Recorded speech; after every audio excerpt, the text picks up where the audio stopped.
Imagine a structure so vast and intricate it dwarfs the grandeur of the Great Pyramids.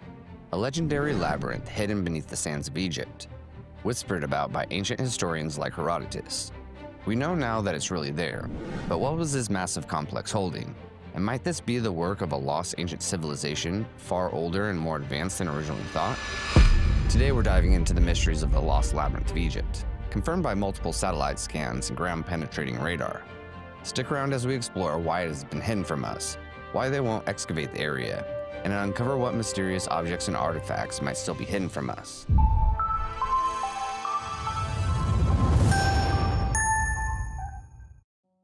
We can begin to gather some information about the labyrinth by examining some of the oldest writings about it. Herodotus tells us in the 5th century BC, "This I saw myself, and I found it greater than words can say. For if one should put together and reckon up all the buildings and all the great works produced by the Hellenes, they would prove to be inferior in labor and expense to this labyrinth. The pyramids also were greater than words can say, and each one of them is equal to many works of the Hellenes, great as they may be. But the labyrinth surpasses even the pyramids." Here we can see that the labyrinth was so impressive to Herodotus that despite the Greeks having impressive feats themselves, the labyrinth surpasses all the Greeks' works combined. And he continues to say, "It has 12 courts covered in, with gates facing one another, 6 upon the north side and 6 upon the south, joining on one to another, and the same wall surrounds them all outside. And there are in it 2 kinds of chambers, the one kind below the ground and the other above upon these, 3,000 in number, of each kind 1,500. So, he's telling us that there are 2 different sets of mazes, each with 12 large palaces and 1,500 chambers, one above ground and then a whole another set connected below the ground.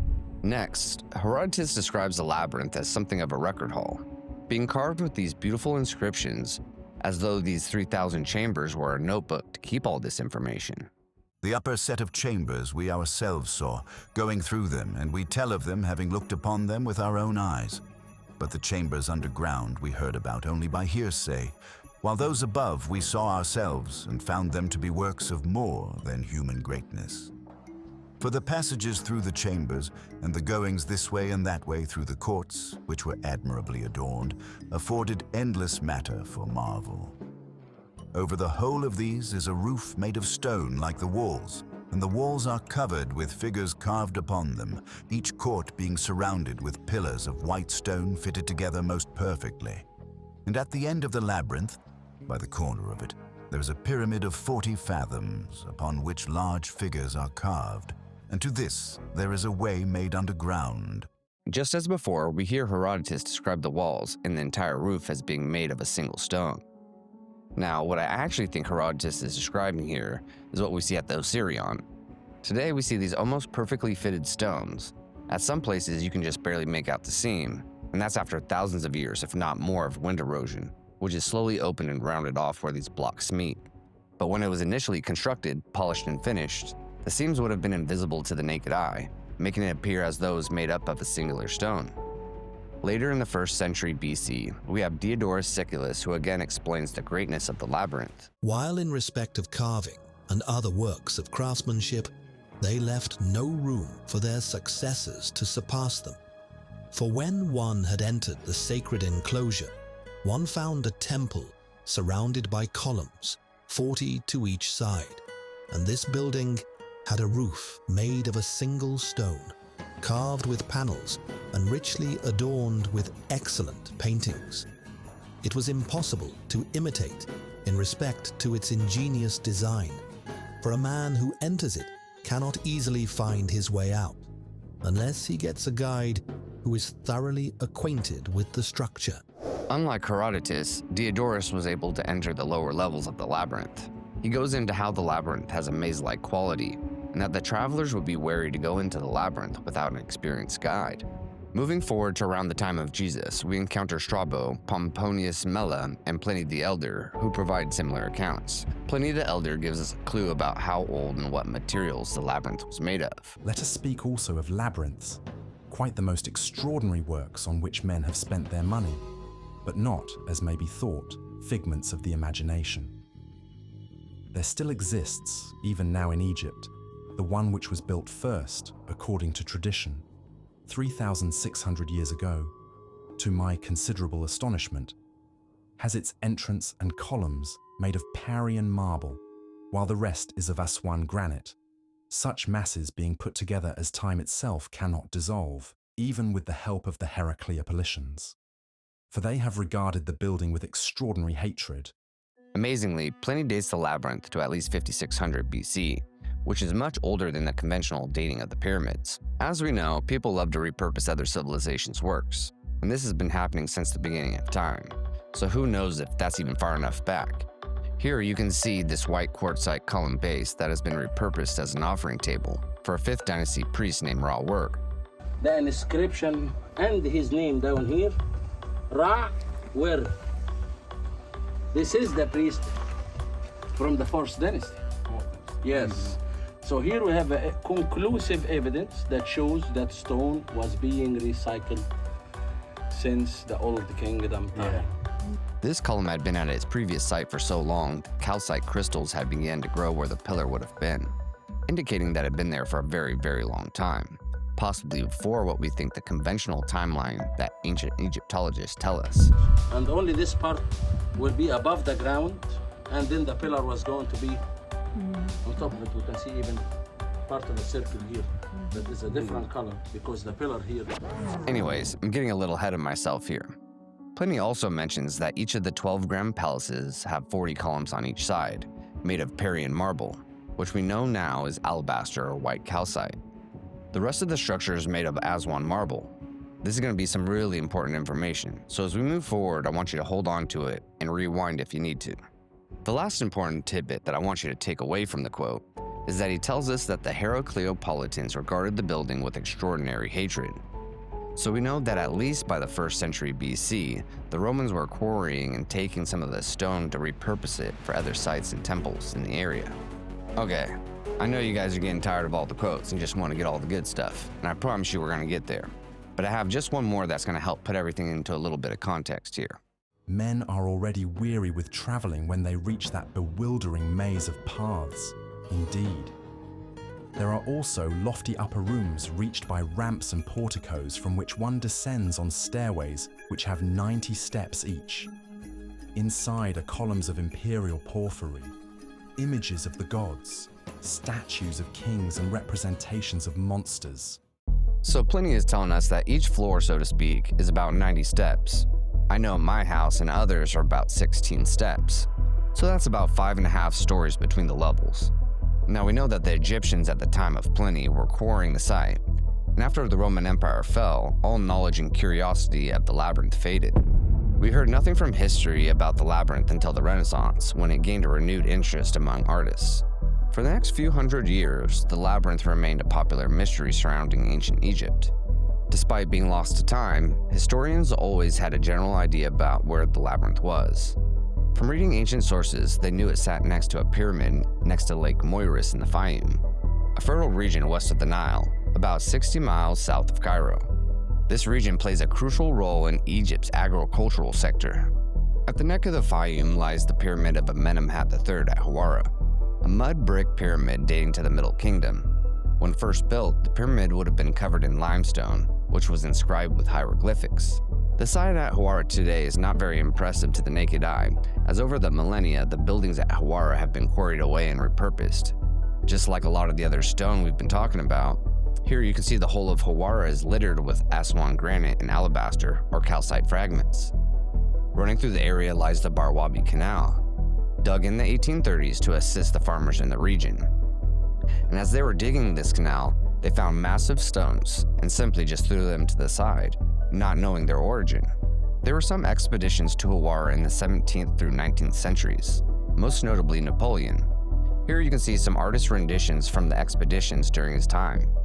However, the biggest breakthrough came with Sir Flinders Petrie, a British Egyptologist who wrote several books on his expeditions. He led 2 expeditions to the Hawara site, one in 1888 to 89 and 20 years later in 1910 through 11. While his initial interest was just the pyramid, Petrie's focus began to switch, as he suspected this was the location of the labyrinth. Petrie began digging and searching for the pyramid entrance on the northwest side, as this was typical of most pyramids. he had his stonemasons begin cutting into the center of the pyramid, looking for signs of an entrance. They ended up tunneling all the way to the center of the pyramid until they hit these massive dense roofing stones. These granite roofing stones were 5 feet thick, with some weighing more than 100 tons. Immediately, his stone workers threw their tools on the ground and quit at this impossible task. Petrie had to spend another year finding new stonemasons willing to chisel their way deeper into the pyramid. What Petrie does next is why this guy is probably my favorite archaeologist. He took matters into his own hands, and it took some massive cojones to begin tunneling into the pyramid himself. Here's what Petrie himself wrote about the experiment. It was evident then that the plan was entirely different to that of any known pyramid, and it would be a hopeless task to clear all the ground around it. I therefore settled to tunnel to the midst. The sand between the bricks was in very thick layers, usually 1/2 to 1 inch, and being quite dry and clean, it ran out interminably in some parts, coming down as in an hourglass from the joints. It was needful, therefore, to board up the roof of the tunnel all along, as no native would treat the place with sufficient tenderness to avoid loosening the bricks overhead. I had to fix every board myself as the tunnel advanced.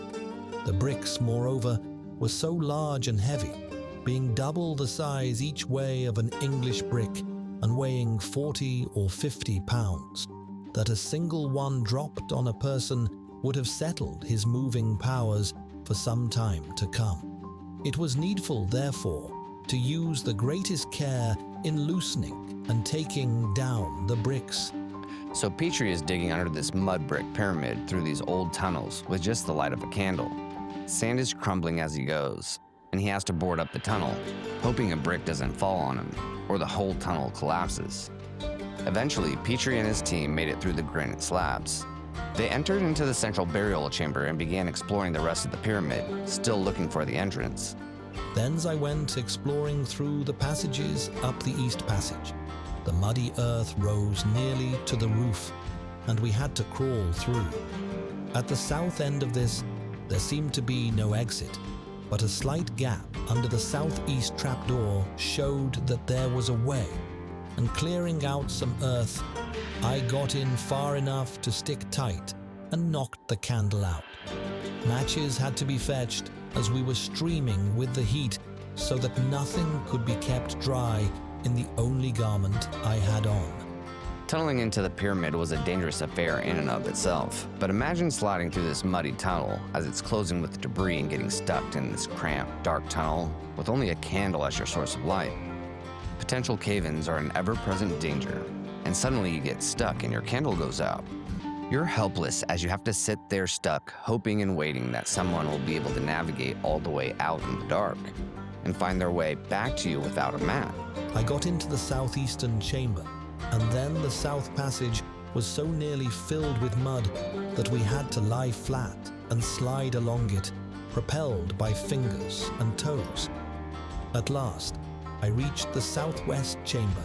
The blind passage, being level, did not promise a way out. The lean lad got up to the top of the first trapdoor in an incredibly shallow space, but found no exit. Then I slid down the narrow, forced hole beneath the last trapdoor and waded through the water in the antechamber.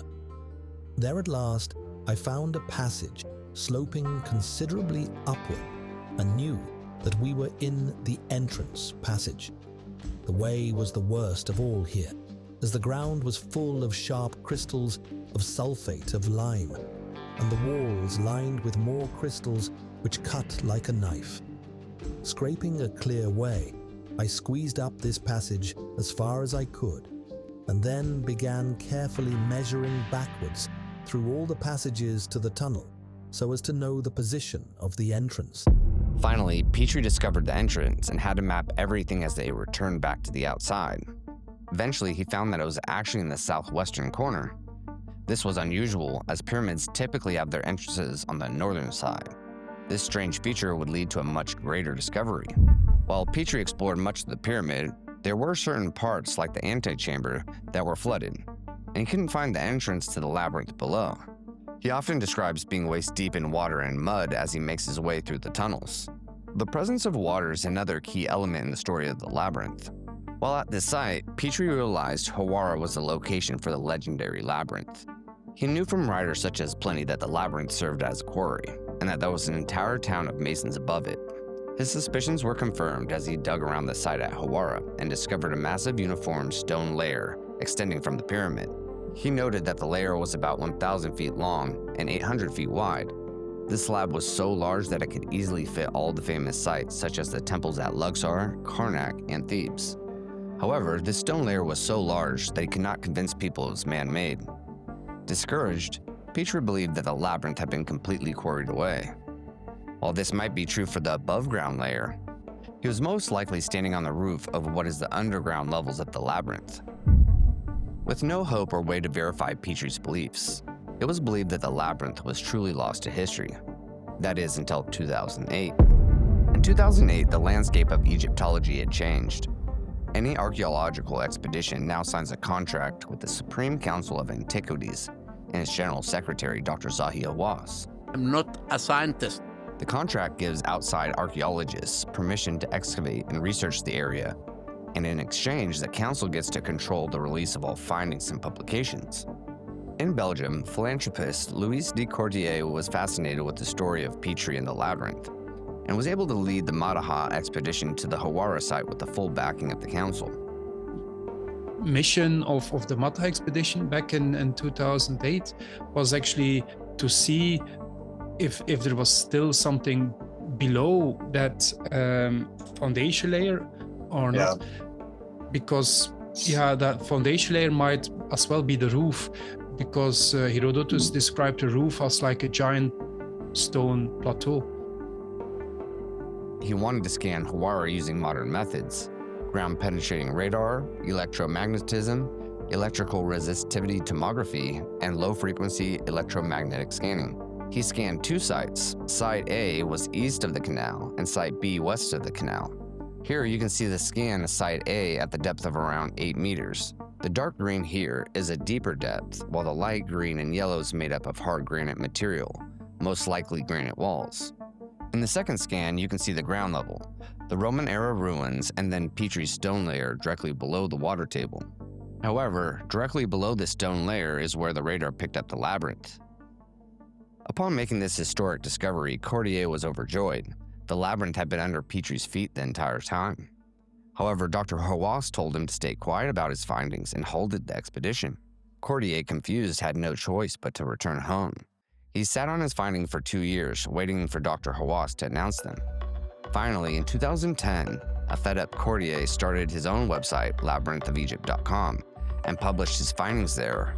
He was immediately hit with intense blowback from the council, leading to his blacklisting from Egypt on national security grounds, with his website taken down and findings censored. While Petrie wrote extensively about being waist-deep in water while exploring the tunnels, the problem had only gotten worse.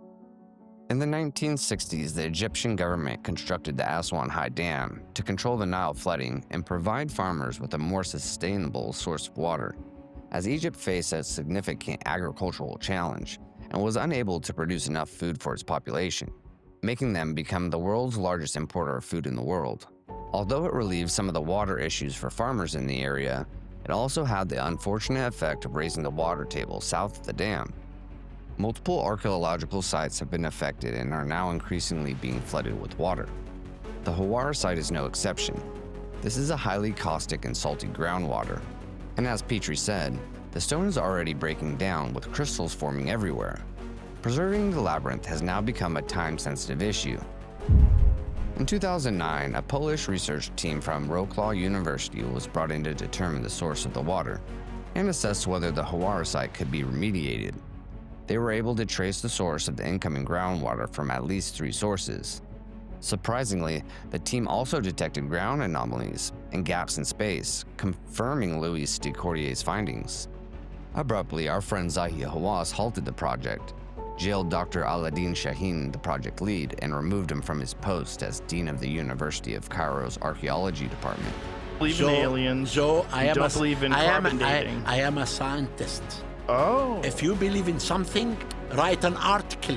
This has since tainted the site, making it a place where archaeologists are hesitant to go. Eventually, almost 10 years later, the Polish team was allowed to release their findings in 2016. And of course, when they were finally allowed to be published, their final assessment is that more excavation needs to be done. Now we reach the point where things start getting really interesting. And as we all know, technology progresses at an exponential rate. And recently, we have begun to be able to use satellites and other ground-penetrating radar to locate things much further underground than before. You can see this with things like the Cordier Scans project, where Italian scientists have claimed to find large underground structures full of shafts, 80-meter-wide cubes, and other subterranean infrastructure connected by scrolling tunnels that extend through the Giza Plateau. Their scan uses a method of synthetic aperture radar for satellites, combined with Doppler tomography and seismic data, to see objects and voids beneath the ground. They have shown that their scan works by scanning Il Grasso Sasso d'Italia, a physics laboratory 1,400 meters beneath the mountains of the Alps, Analisi delle Vibrazioni 1 to 2 kilometers down, and the tunnel under the dam at La Diga di Mosul. Other projects, such as the Scan Pyramids project at Nagoya University, conducted muography scans at the Grand Pyramid, which discovered a massive chamber above the Grand Gallery. Additionally, another chamber was verified after, located behind these massive chevrons. And of course, once again, Zahi Hawass initially said there was no chamber there. But when media pressure mounted to see if there really was a void there, our friend Zahi was sure to be the one to drill open the chamber and get video evidence. In 2015, Dr. Carmen Bolter and Klaus Dana conducted a satellite geoscan of the Hawara site, and this new technology was able to scan a massive 6 kilometers deep. This technology is used to locate gold and oil deposits deep underground and has been proven effective. We're seeing examples of how new technology is uncovering hidden structures and mysteries of the past, and that this technology is effective. Now, being able to see much deeper than Cordier and his team, we can see that the Labyrinth extends much further. Looking at the picture here, you can see that the Labyrinth is exactly as described in ancient times. Multiple levels with tunnels, passages, and chambers running across both sides of the canal. They wrote that they discovered a network of monumental spaces, halls that were 80 by 50 meters and corridors at depths of 40, 60, 80, and over 100 meters. To put this into perspective, some of these chambers were larger than an Olympic-sized swimming pool. It's truly hard to imagine how impressive this structure must have been at its peak, when all the walls were inscribed with their history and adorned with golden statues. Around the same time, the research company Merlin Burroughs, led by Tim Akers, a former Royal Air Force officer in the UK, developed its core technology, including SAT-SCAN, a space-based technique with satellites for subsurface imaging during his time with the military. The military used this system for tracking submarines, detecting bunkers, and other reconnaissance tasks. Merlin Burroughs used the same technique to scan Hawara and reveal more of the Labyrinth. Looking at this picture, descending from top to bottom, we have red, which is the top layer, and that of the pyramid, yellow slightly beneath, then green and blue at the lowest depths of the Labyrinth. These little black areas are anomalies, and by that, I mean different material than stone. And this one in particular we're going to talk about here in a moment. The scan also revealed vast chambers and massive walls with 4 distinct layers, showing a clear separation between the top and bottom. They also found halls at 40, 60, 80, and beyond 100 meters. With this scan, we're able to finally clearly visualize the layout of the Labyrinth, detecting a central chamber 44 by 44 meters and an atrium that was 40 meters by 100 meters long, where all the floors converged. This atrium was almost like a modern-day shopping mall, where from a central location you can see and go to all sorts of different ascending and descending paths. This hall was constructed to house a large 40-meter-long freestanding object, seen here. This scan shows that it was made of a strange metallic signature that we've never seen before in the shape of a tic-tac. One thing to remember is the age of the Labyrinth.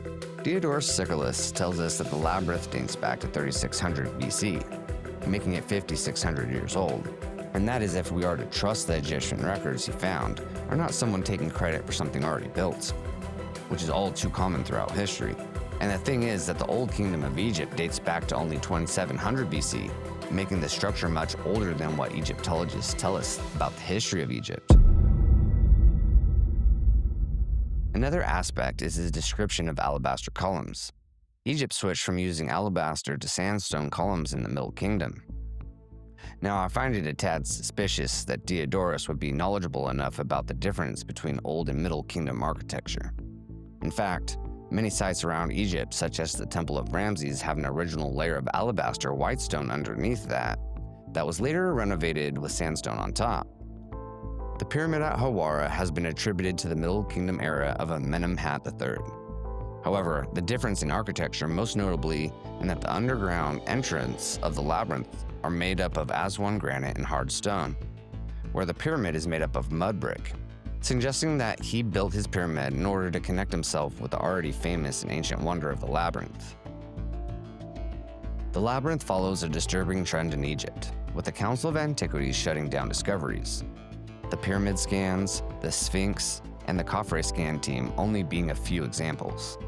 It makes you wonder, what ancient history are they trying to suppress? As we discover more unexplainable phenomena such as the structure of the Osirion and the extreme precision of the vases found in Egypt. And I think that it's hard to say that the traditional story of Egypt's history holds. By now, we have all at least heard of Commander David Fravor's story, his tic-tac-shaped UFO encounter while being deployed on the Nimitz as part of a carrier group. And we're getting more and more of these videos and stories from military about these tic-tac-shaped UFOs. Might this metallic object that we see on the scan here be something extraterrestrial? Could this have been linked to an ancient advanced civilization like Atlantis? Unless we're able and allowed to remediate the site soon, we'll never know, and it will truly be a loss to time. Hey guys, I'm Josh from Fringe Facts. I hope you enjoyed the video, and if you did, leave a like and subscribe.